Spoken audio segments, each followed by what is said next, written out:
we're going to talk with Elizabeth McClaren to get her perspective as someone who is not fully completed the coaching and early intervention training and mentorship program, but has just completed discovery phase and is moving into that mentorship phase where all of the video recording intensifies, shall we say.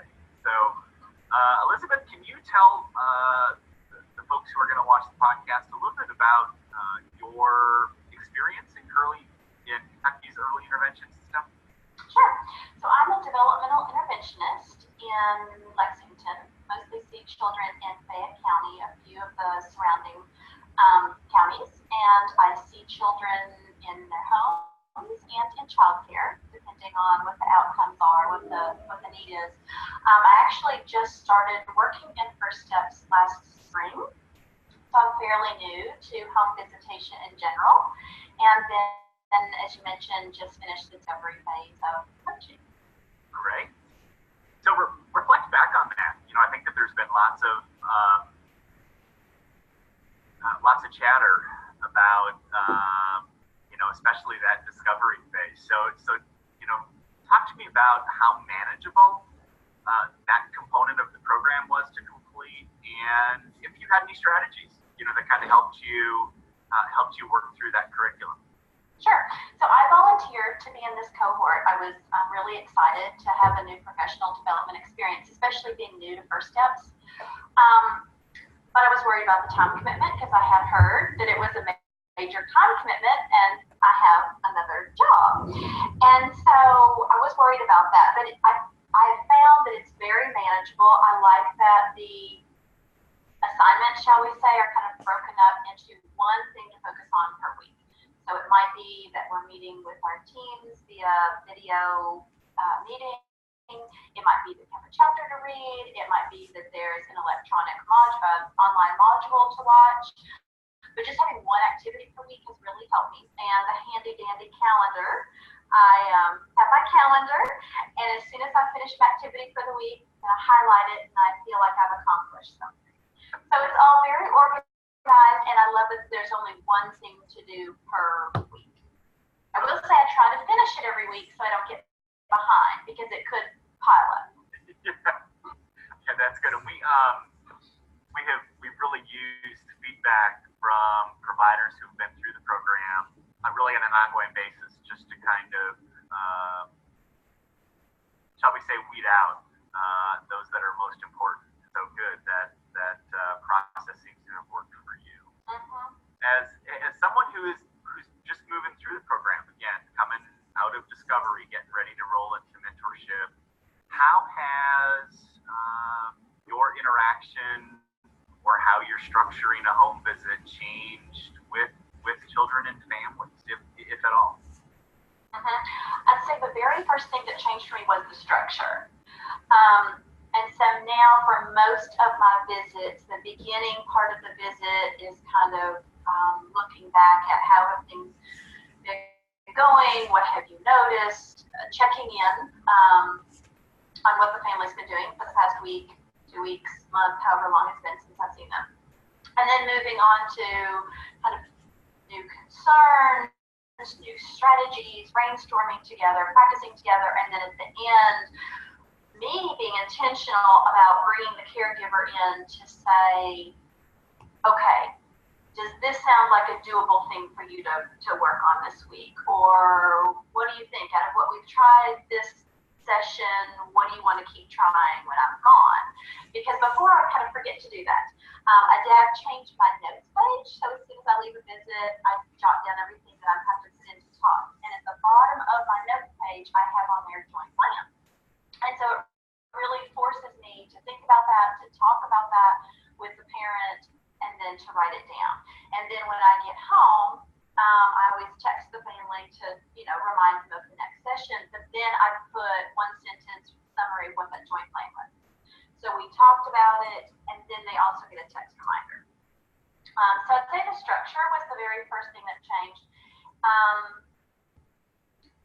And then the joint plan. The joint plan took a little longer for me to remember to do every session, but then since it's written down, then it makes it very easy for that check-in on the next visit. Go back, look at that joint plan. That's what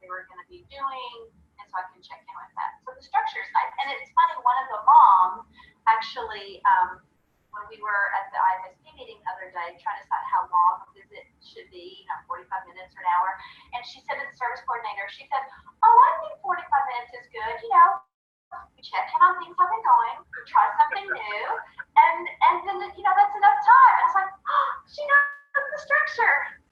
That cadence, I think, is really helpful. I do it. I think that with most things, it really creates the structure for the family to really understand what's going on, and I think it really helps the child oftentimes too, because they know what to expect. We kind of alleviate some of those fearful components of their temperament early on when they're young by giving them that structure. So fabulous. I'm glad that that's working. And now, as you continue to proceed through all of those observation, action, practice, feedback components of the coaching process will also be highlighted. So that's great stuff. What do you perceive at this point as the primary benefits? You're still somewhat new, but I think that we want this program to be really beneficial to providers because it is professional development, and we want the program to have really a sustainable, long-lasting impact on providers. So what do you perceive as the primary benefits to this point? I really like having a cohort and a small team. So there are 4 of us and then the master coach that get together monthly via video. And I really like that. I think a lot of providers in First Steps feel a little bit isolated, because we're working on our own. We don't get to see our other team members very often. So it's really nice to talk to people, to see people, to just check in with a friendly face. That's been really nice, actually, to have that cohort model. So I really like that. But it's not a huge cohort, so I feel like, I know these people now. And because there are weekly assignments, and because there are assignments, and now we're turning in video clips, it really forces me to reflect on my practices. Because when we're all busy, we sometimes don't stop to think, all right, what am I doing? What could I do differently? And so this is sort of holding me accountable to that. And every week I have to pause for a moment and think about how it's going. What do I want to keep of what I'm doing, of the strategy, and what needs to tweak and change? Yeah, that's great. We I use examples often of really having to change the mindset, being in a clinic sometime, and then doing home visit and early intervention, working in natural environments. Really having to change the lens that I'm coming in with, because the structure of that has been really different. I think that in the early intervention process, that reflective piece of coaching is a key factor that is really different. That I think in a clinic setting we are less intentional about, because I think families often come to us to be the expert rather than in an early intervention where it's much more of that reflective, collaborative process in between families. So. Yeah, and I'll say that I do like that the program has been set up so far that I feel like each of us sort of working on our own professional goals. So while the big idea is coaching, we're all coming from a different background. So whereas some of the, maybe an OT, a speech pathologist, maybe coming from a clinical background, I'm from an early childhood classroom background. So I've never been in that clinical model. So it wouldn't dawn on me to pull a child to the side and provide one-on-one therapy. However, I was more used to the consultative model. I'm going to come in, I'm going to give you this list of ideas, and then I'm going to leave and you're going to try them. And so it's nice how no matter what your background is, you can kind of look at what have you been doing, and now how can you tweak that. So that's nice. Great. Well, it sounds like some of our goals that we have kind of set up early on for there to be this web of support and collaboration, because providers are oftentimes independent. You're checking that box soon for us. Sounds like a lot of the coaching pieces are coming together as well. So I'm excited. Thanks a bunch for your busy day. I know being a provider, it's a busy day when this is not your full time. So I appreciate your